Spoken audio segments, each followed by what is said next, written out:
Hello mga sis, we are going to cook pasta. Yan po, gagawa po tayo ng sauce.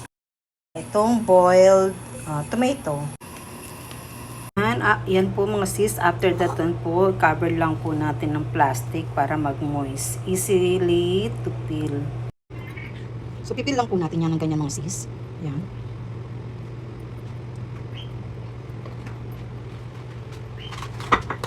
At itong ating capsicum. Yan. Ang bango niya mga sis. Medyo mainit pa siya, but bearable naman.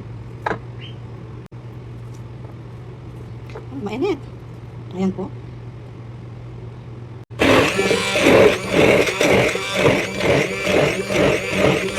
Ayan po, na-blender na po natin ang capsicum and tomato.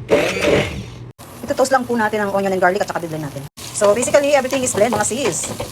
Dahil ang anak kong bunso ay hindi po siya nakain ng onion, so lahat ay biblend na. Ayan mga sis, nilagay ko na yung onion at garlic and tsaka biblend natin.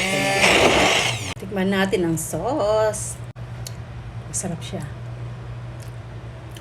At itong ating breast chicken mga sis, ayan. Just fry lang natin yan para mag light brown. Konting oil. Konting salt.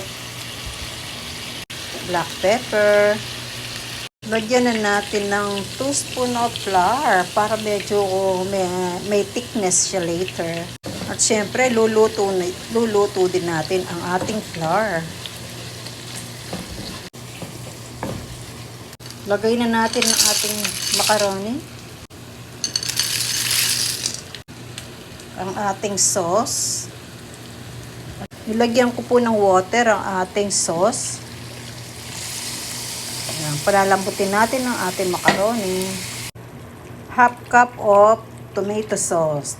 Nilagyan ko po ng tubig.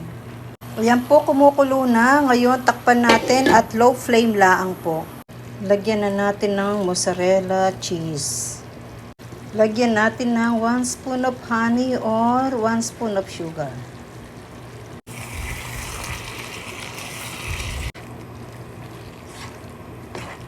Add po ng konting tubig kasi medyo matigas pa ang ating macaroni.